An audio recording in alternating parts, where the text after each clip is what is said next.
January is almost over. This is your Cybersecurity News Weekly Roundup. I'm Allie Diamond, and this is ThreatWire.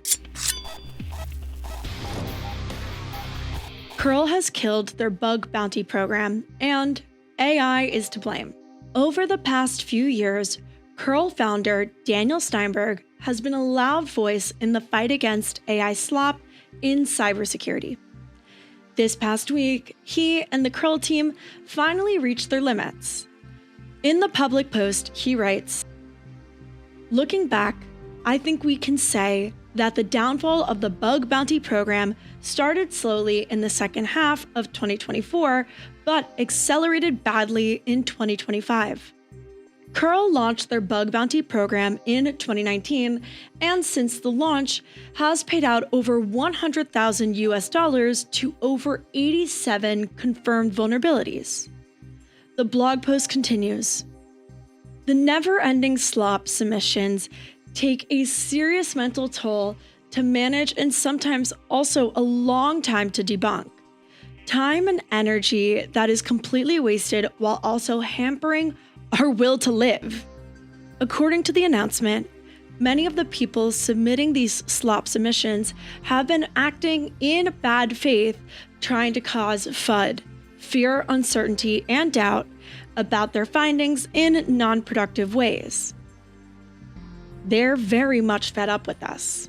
Moving forward, the team at Curl has decided to stop offering monetary rewards for security findings, regardless of the severity. The ability to report security findings about the Curl project is not gone.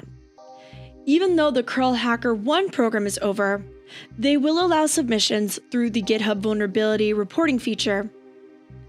Any submissions deemed AI slop will lead to immediate ban to the project, and this is a legitimate quote from the blog post, quote, "public ridicule." If you run a bug bounty program, please let me know in the comments if you can relate to the sentiment from the Curl team. If you're a bug bounty participant, let me know if you use AI. If so, let me know how it's turned out. Best new day, new major AI company security vulnerability. Continuing the trend of more AI company security issues, 3 vulnerabilities were found in the official Git MCP server code created by Anthropic. In their write-up, the team at Cyada found that through simple prompt injection attacks, attackers would be able to achieve complete remote code execution into a victim's file system MCP server. The 3 vulnerabilities found are under CVE 2025-68143, CVE 2025-68145, and CVE 2025-68144. They found that due to the failure of a double check in the path of the repository flag passed in during the MCP configuration, any repo on the system could be accessed. Originally, Anthropic did not accept this as a vulnerability, so they continued to search to expand their findings. They found features to sanitize parameters for utilizing the git diff function, allowing file overwrites, and thus arbitrary file deletion. They found that their implementation of the git init in the MCP server could also lead to file deletion. Leaning in further, they were able to find an attack path that allowed for file writes to anywhere on the system. Git has configurable features that run shell commands when files are staged or checked out. These are called smudge and clean filters. By writing malicious code as a part of these filters, Cyada was then able to prove remote code execution. Anthropic eventually accepted these vulnerabilities and published fixes for them in December of 2025. Cloudflare admitted to a border gateway protocol leak on January 22nd, 2026. What happened? In a retrospective posted by Cloudflare, they broke down who, what, where, when, and why. The BGP route leak only lasted about 25 minutes, specifically affecting the Cloudflare infrastructure in Miami. This caused IPv6 routes to be advertised in unexpected locations. For context, normally a network tells other networks which IP ranges it can deliver traffic to and how it can be delivered there. A BGP route leak happens when the network tells the general internet to send it traffic that it's not supposed to forward.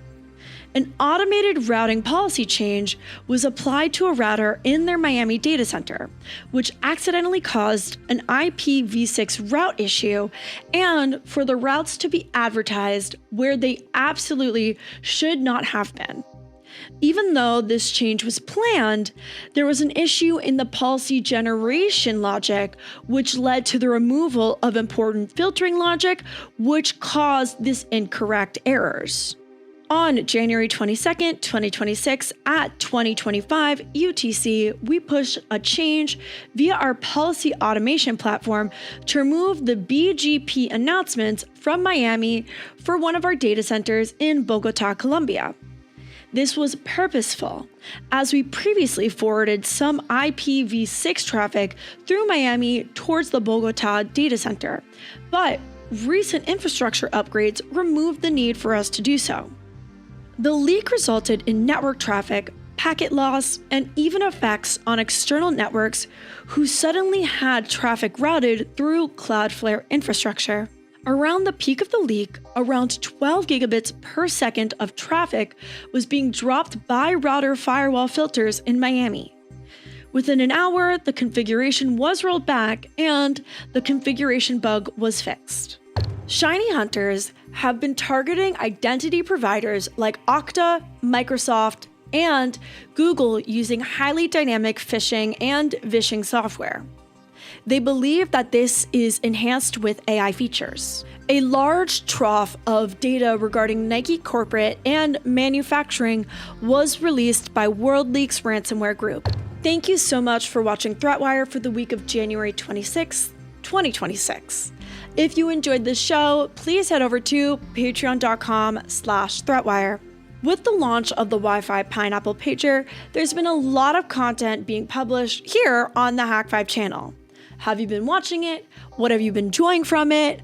Is there any other content you want to be seen made about the Wi-Fi Pineapple pager in the meantime? Please let us know in the comments below so that we can work on that for you. I know that I'm always asking questions in the videos, but I definitely want to make an effort in the future to generate more of a conversation and call out more comments that people are leaving in the replies of the video. In the future, I think I do want to do a call and response style section of ThreatWire where I reply to your comments, 1 or 2 per each story we cover. So what do you think? And do you think that would be fun? Let me know in the comments. I've still been making lots of other content on my other channels, so if you want to find me online, you can find me everywhere at Ending with Ali. Thank you so much for watching, and remember, good luck, have fun, and don't get caught.